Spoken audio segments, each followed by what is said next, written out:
let's just get your views on the market activity that we saw yesterday, particularly the volumes that we saw moving through the market. Well, I think the volumes have been variable actually during the course of the month, and it depends on where the activity lies. I mean, on the whole, it's not clear to us that $24 million a day is the new average, but it's encouraging certainly to see it.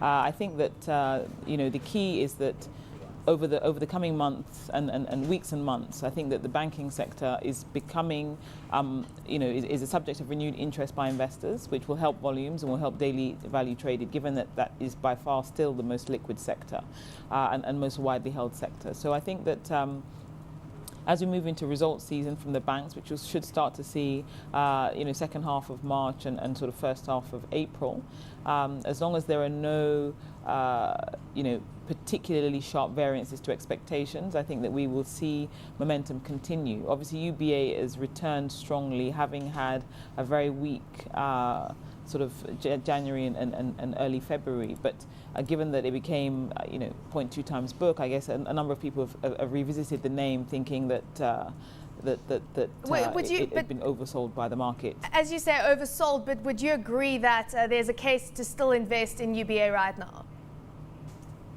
Well, I mean, we are reviewing our estimates and we'll wait to see what the results are.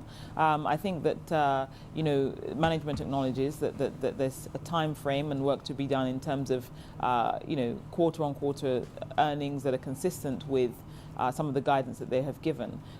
They've indicated that they'll make a loss for 2011 and indicated that they'll make a strong recovery in Q1. So seeing those numbers, seeing what underpins them and getting a better sense from management how that will be sustained over time, I think is key to underpinning this stock, albeit that it is having a recovery because it was probably oversold, in the build-up to the profit warning. We're talking about generally improved sentiments, though, around the banking sector. It seems S&P came out with a report a few days ago, or 2 days ago, saying that Nigerian banks, of course, are now fewer, larger, supporting the economy. Is this another retrospective report from a ratings agency? And what type of relevance does this have in terms of foreign investor sentiment around getting exposure finally to the undervalued banking stocks?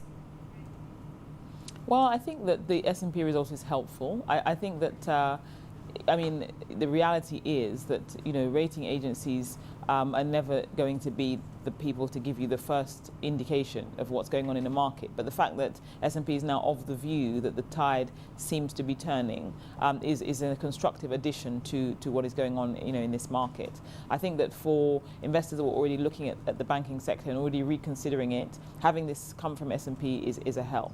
But I think S&P also, they've spent some time getting to better understand some of the things that are taking place, in the market, and that is reflected in the report that was put out. The work that is being done by the regulator and the operators to reposition the industry on a more sustainable footing, having a better interface between the financial and the real economy, I think is beginning to gain traction. We have some pretty compelling and convincing ministers in some key posts right now, and I would stress that people are beginning to have renewed optimism about sectors like agriculture that, as we know, makes up 40% of GDP, but hitherto has been relatively badly organized and terribly inefficient.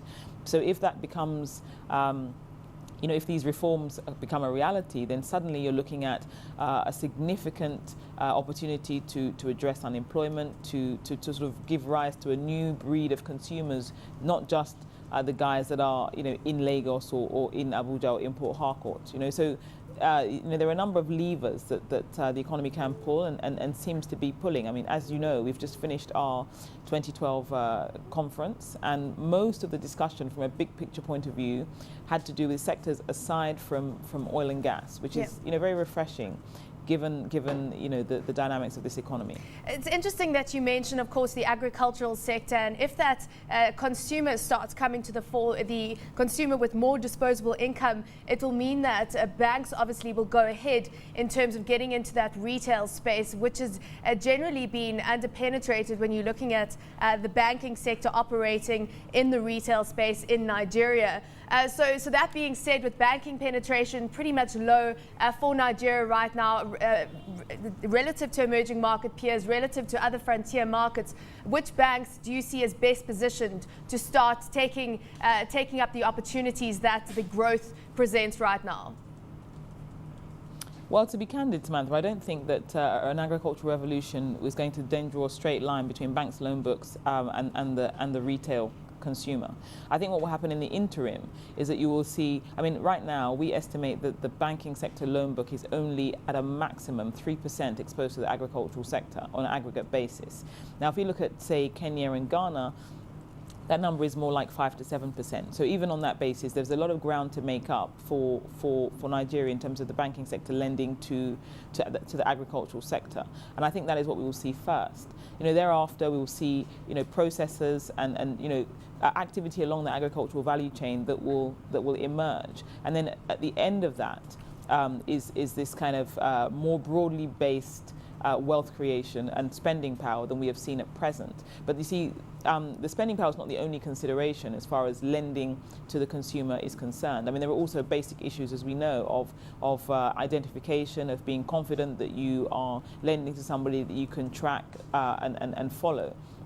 So yes, credit bureaus are up and coming, but it's still in early days. I think national identification programs of some sort are key to giving investors giving bankers confidence about lending to that sector. But I think that at least let's have a vibrant and viable consumer base that we're working with. Whereas I think right now the distribution of wealth is such that there are large swathes of the economy that are not even relevant for a full suite of banking services, as would be the case if some of these reforms, came into play.